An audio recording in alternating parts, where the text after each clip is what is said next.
of my favorite things about this route so far is this dynamic between the city and the country.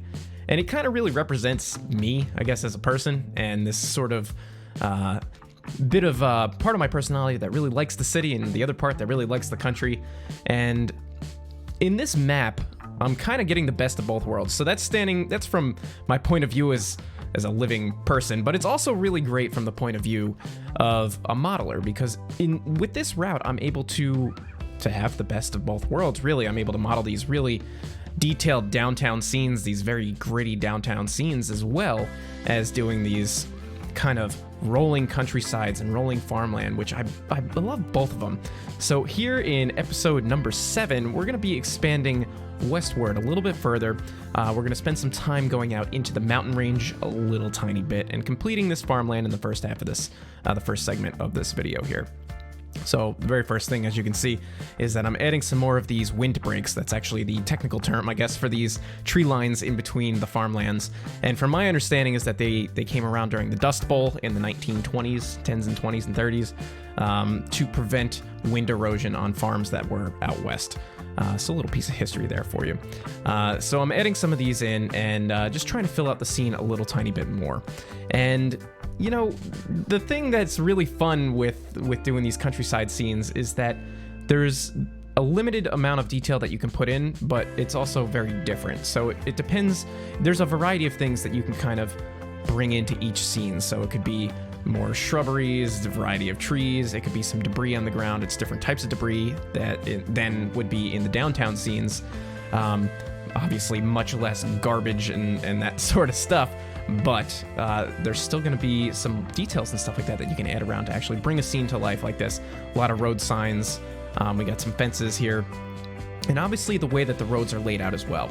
And I'm really taking my time here to think about the way that the road is laid out, because if you were to zoom out sort of like from the God's eye perspective, the way that the roads are laid in conjunction with the way that the tracks are laid, that is sort of another layer of what the map looks like, right? So, I mean, normally you're going to be playing at ground level, at eye level, when you're running some trains and stuff like that. But it's always nice, in my opinion, to be able to back out just a little tiny bit and get that sort of God's eye view.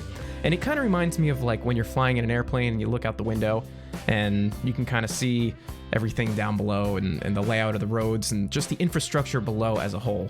And obviously with Trainz, we can't really go back that far, because if you zoom out far enough, it just turns into map view, unfortunately. But even still, you can zoom out far enough just before it turns into map view, and you can get some pretty cool angles and see the world from a little bit of a different perspective. So I've been trying to keep that in mind with laying out these roads and how I'm gonna mix them together and where they're going to intersect and that sort of thing.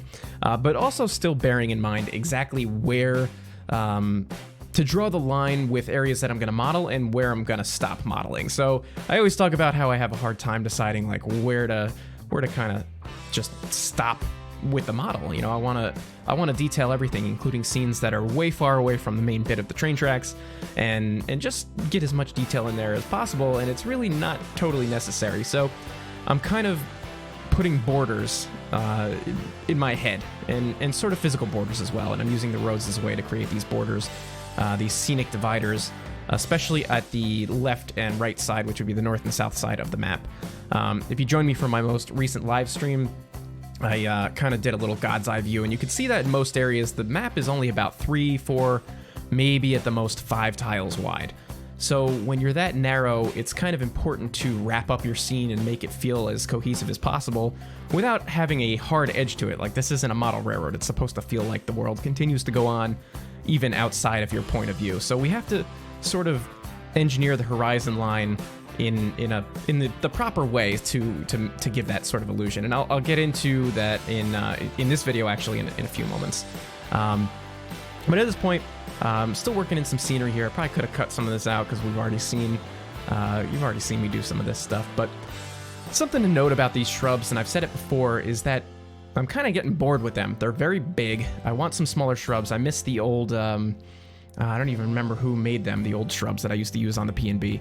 And there were different sizes. There were some small ones that were like 1 meter size, 2 meter, 3 meter, 4 meter, 5 meter. And there was a lot of variety. And these shrubs look really good, but there's no small ones, and they're all massive. They're huge. So short of just burying them into the ground, there's not really much that I can do. So I'm on the hunt right now for some more shrubs to mix in that are a little bit smaller and can kind of fill in those lines, because these are just too big and clunky. So here's a little bit of what I was talking about just a moment ago. Just trying to wrap up the horizon line. And so in the farmland area and in the city, we're supposed to be in a valley. So it's the quote, air quotes, Esopus Valley. So obviously we're going to have sort of a ridge on the edges, and I thought that would be a good scenic element to use to hide the edge of the actual route. And as you can see in the distance here, I've been doing a lot of off-camera work, doing some terraforming on the mountainside, and I have a mouthful that I could say about what a pain that was, and there's a very good reason why I was doing that off-camera, and because it is just so incredibly time-consuming to use that terrain brush that only goes so big. There's no way to raise an entire baseboard up to a certain level, so you have to use the terrain tool with the circle, marquee thing to actually bring it up, and it's just not big enough. Like, there needs to be a way to make it larger, or to either that or bring up the entire baseboard to a certain height all at once without having to use that terrain circle marquee tool, because it's just such a pain. But anyway, I've done a lot of work on that. I've got the track, or the terraforming pretty much set almost as far as the track has been laid. I haven't laid any more track since the last video that you saw of me actually laying track. So it's just past that siding, that passing siding. So a lot of the terraforming is complete, and we don't really get too into it in this episode. Actually, we don't go beyond where these houses are that we're working on here. But going forward, we're gonna work our way into the mountainside and do some cool scenes there. As I was saying earlier about the roads and the infrastructure, I've been laying that out as well off camera, just because that's really time consuming to bring the roads in and try to get the terrain to work right with them and just sculpt everything properly. As you can see here, I'm messing around with the roads here. I wanted to create an intersection without clipping it, but I just wish that roads weren't such a pain in this game. I really wish that they connected properly, like for real. So anyway, I really kind of fought with this for a little while. I think I ended up cutting the camera and doing some of it off camera, or I don't remember exactly what happened, but it looks close enough. It's far enough away from the train tracks that I don't think it's going to be a big deal. And honestly, if you're playing this game, you're probably used to looking at really crappy intersections anyway, so it shouldn't be super noticeable. And after I put some more scenery down and stuff like that, it's even less noticeable, but still, I mean, it could be better, and I might go finagle with it a little tiny bit more. But anyway, back to what I was saying. Doing the terraforming, I've been laying out some roads going up into the mountainside, and we'll get into some of that. I've got some scenes kind of plotted out in my head, so we're going to get into that pretty soon. I'm really excited about working on that section of it, because I've got some kind of really rural ideas planned. And this is one of them right now, what you're seeing on the screen.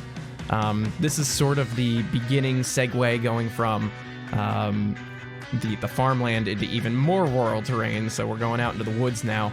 And I just kind of pictured this dead-end road off of the main road there that had a few houses, a couple nice houses, and then this house all the way down at the end is like, some redneck down there who doesn't want people to come near his property, and he's got it fenced off, and he's logging out, the trees that are around on his property and this sort of thing. So that's kind of what I pictured in my head and what I'm trying to execute here. And again, this is based off of the actual Catskill mountain branch. So if you go onto Google Earth and you go down to the Catskill mountain branch and you look about 6.5 where milepost 6.5 would be, around there, you'll see the old Catskill mountain branch sort of has a similar look where it's going up into the mountainside and going behind people's houses and that sort of thing. Which reminds me, I've been meaning to make a video on the Catskill mountain branch, a short video. Let me know if you guys would be interested in that, because I talk about it so much, I've been thinking, man, I should just make a video, because I'm sure 95% of you guys watching probably don't have any background on the Catskill mountain branch. So let me know if you'd like to see something like that down in the comments. I've got tons of video footage from the Catskill Mountain Railroad actually running on those tracks, and I can give like a little, 5-minute brief history lesson sort of thing. I don't know. I'll figure it out if that's something that you guys want to see. I mean, predominantly what I do on this channel is Trainz with a Z, so I do want to expand and do some other things going into the future, but we'll see how that goes. So continuing on, just bringing in some details in around the houses here. Things like obviously just some grass, backyards, front yards, driveways, things that make the place actually feel like it's lived in. And I sort of pictured that the first couple of houses would be the nicer houses. Maybe there was one, I think I put like a colonial style house in there, so maybe that house has been there for a really long time. So I was kind of picturing just a mix of houses down this road. Maybe it used to be a dirt road a long time ago, and you know, it's only just been paved within the last couple of decades. That sort of thing. So just imagining what the backstory would be for this area, what kind of people would be living there, and I kind of do that a little bit with the cars that I put down in the driveways, which I think that's like one of the last things that I do. But here I'm just bringing in some of the details, some road signs, trying to figure out where to put this railroad crossing sign, if it would be before or after the intersection, and I decided to put it after the intersection, so anybody who was coming out of that driveway would be able to see the sign. I'm not sure what the rules are with the DOT, like where signs are supposed to be placed and how close they are to the road and that sort of thing. I know that's something I can look up, but honestly, I'm not that much of a stickler for details that I need to know, like the technical specifics of, you know, placement for these things. And again, along with the same lines as these shrubs, is these grasses, which, you know, I love these TB grasses and all, but I really wish that there was some more variety in terms of the color. Like these bright greens and these bright yellows are great and all, but they're a little bit too bright. I would like something a little bit more dark. It's kind of what I'm wishing for, is some darker greens in the grasses instead of these bright fluorescent greens and yellows. But they are quite nice. I'm obviously going to continue to use them. I'm not going to change them out at this point, but it'd be nice to have something else to sprinkle in and add a little bit of contrast to these scenes. Again, just trying to continue on with this look of this formerly abandoned railroad, or, you know, maybe these houses, most of these houses popped up like years after the railroad was abandoned. So I kind of like that idea. I just always thought it would be kind of cool to have a house not that I would have a house in the woods, but having a house in the woods and then like looking out the window, the back window, and practically seeing a train run through the backyard. You know, I just think that that's kind of a cool visual, and I don't know. I don't want to call it a fantasy because it's not really a fantasy, but I just thought that would be kind of neat imagery, like in my head. Cinematically would be pretty cool. So again, just moving on and doing the same sort of things that, the same kind of details that I like to do around houses. I tried to mix it up a little tiny bit more in terms of like the look of the properties, each person's property. So some of them are not as well kept as others, just to try to add a little bit of contrast. And especially this guy down at the end, I definitely wanted his place to look a little bit more in the woods, a little more woodsy. I think you guys know what I'm talking about. So at this point, I've got these rock splines, and that's a big thank you to 44 Willies is his username on the YouTube and on my Discord. He recommended these to me, and I've been looking for some good rock walls for a long time, because up in the Catskills, these things are all over the place marking property. The ones that we see currently are a little bit more tattered. Like these are very vertical and not like, they're not crumbling down, they're not tipping over or anything like that. They're still pretty intact.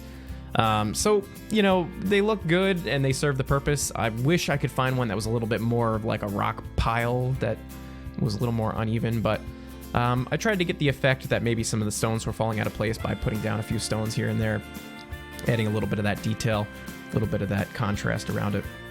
And again, at this point, I'm just kind of breaking up the splines. What I like to do is just lay out the entire spline, the grass spline, and decide what areas I'm gonna cut it out and what areas I want to add extra stuff to. So I just get it all out and then kind of start messing around with it and decide what areas are going to be a little bit more overgrown. And for me, when I'm doing stuff like this, I'm looking at photos and things like that, but a lot of times it just happens sort of organically for me, where, you know, a scene will start to develop and I'm like, oh, well, this would be a little bit more grown in because there's no property around there, so there's not going to be people walking through it or anything like that. Or, you know, this is next to a fence, so somebody would have to mow their lawn and then get the weed whacker, and they don't have a weed whacker. You know, I'm starting to think about, you know, crazy things like that that would, you know, lead to more undergrowth and that sort of thing. So here I'm bringing in some more trees, just trying to fill in the background a little bit. And again, I don't know why, for me, I need to have that sort of, I need to bring in those trees. Like once I bring in those background trees and start kind of like bringing that together, it helps me visualize the rest of the scene and decide like what kind of details I need to add and what I left out and how things should be kind of shaped up. So I really probably should have done that earlier, and maybe I'll do that going forward, is adding in those background trees first and then kind of working in the rest of my scenes, because it just, I really don't know why, it just really helps me visualize like how everything should flow and everything like that. And again, these shrubs are starting to feel a little repetitive to me. Maybe some more color contrast would be good too, but they're starting to feel a little bit cookie cutter. So I think actually off camera at the end, you probably see it in the cinematic. You will see it in the cinematics. I did get some JVC undergrowth I found on the download station, some like shrubs that just, they look pretty good. They're just very rough and like low poly. But I start kind of stretching those underneath the trees. I don't do it during the time lapse of this, but you'll see it at the end. And it definitely helps kind of complete the forest a little tiny bit more.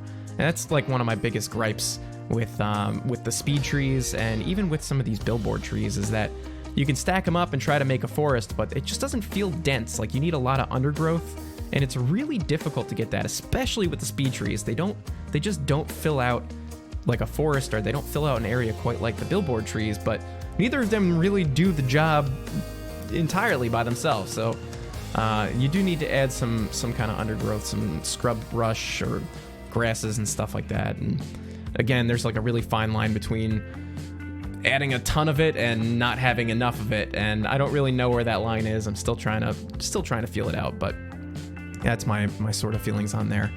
And then, so the last thing that we're doing here before we get into the cinematics is just a little bit more detailing. Again, bringing in a couple trucks and a hot rod and some cargo trucks and stuff like that are just going to be kind of parked down at the end of the road. And just a few more vehicles at these houses here. I'm just trying to picture what kind of cars these people would drive. And I'll probably go through and add some more details as time goes on, but this is the start of the area.